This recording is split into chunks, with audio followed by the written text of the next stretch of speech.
Hey gang, we had a PCP movie night tonight, rolling on with Horror Fest 2016. We watched the Universal Monsters classic, The Bride of Frankenstein.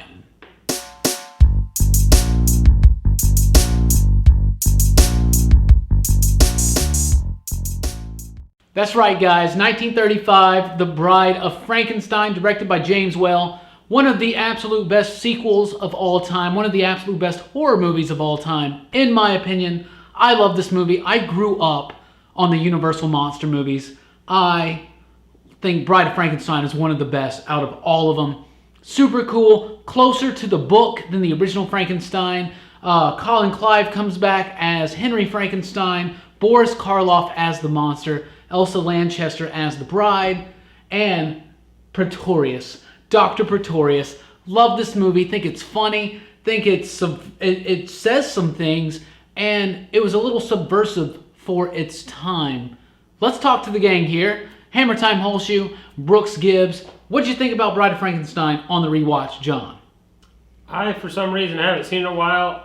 For some reason, I was thinking the bride was in it more than like the 5 seconds she's actually in the film. Okay. I think a lot of my memories of the Frankenstein films are actually this film. Like there's certain parts that I remember, I get it confused with Frankenstein.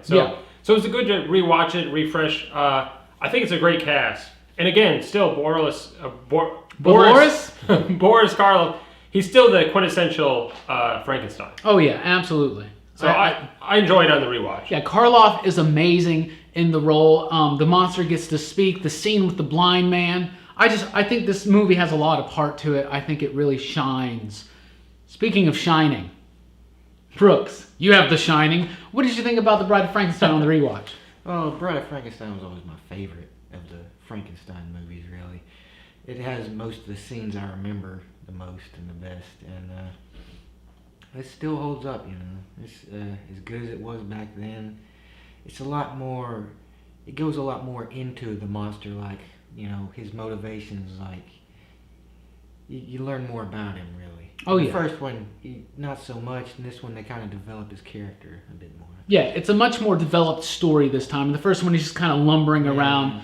In this one, the monster is the star of the movie, basically, you know? You also got Pretorius, who is just so awesome and just so funny and just, I don't know. I think this movie's really cool. I agree with you guys. He's the Frankenstein from the first movie, kind of. Yeah, you know, and he's like the conscience, you know. Yeah. I love this movie. I think it's fun and I don't know. I think it says a lot. Now, James Whale, as an openly gay man back in the 20s and 30s, obviously had a lot to say about religion and society. He says a lot of that stuff in this movie. Look at all the religious imagery that's in it and how the religious imagery gets treated.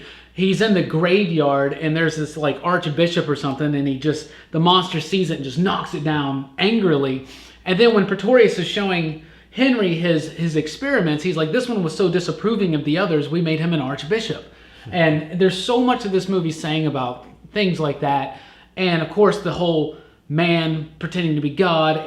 But I think it's a very human story. It's about humanity. It's about friendship. It's about companionship. It's about misunderstanding people. I mean, the monster goes through a journey and all he wants is to be left alone and to have a little bit of, you know, help. All we got to do is maybe help a little bit more people and maybe we can change the world. Who knows? What do you think about some of the themes, John? I really took away from we got from the first film, which is that don't play God. Okay.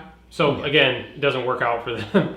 And then B, the loneliness. I mean, he just wants a friend. He would have been fine living in that house with that blind guy. Oh yeah. He was happy. He just wanted companionship and to also murder people. And a good smoke and the occasional murder. Speaking of a good smoke and the occasional murder, Brooks has never murdered anybody that I know of.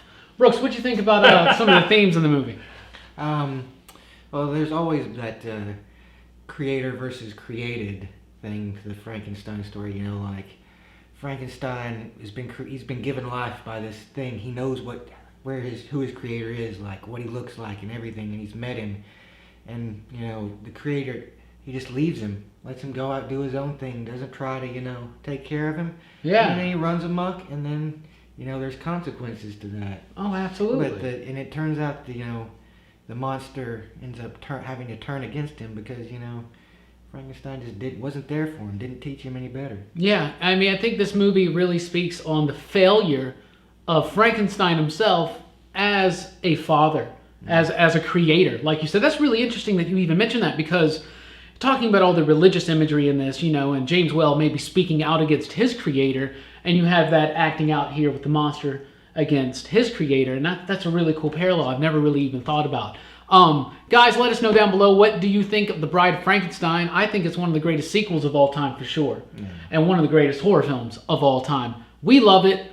Let us know what you think down below. Thank you guys so much for checking out these Horror Fest 2016 movie night videos. Be sure to check us out for the next one very, very soon. Thank you for liking, sharing, and subscribing this video. And be sure to join us at popculturephilosophers.com for podcasts, blogs, top 5 lists, and a whole lot more. I'm Rockin' Robbie Billups, Hammertime Holshoe, the magnificent Brooks Gibbs. We'll catch you next time.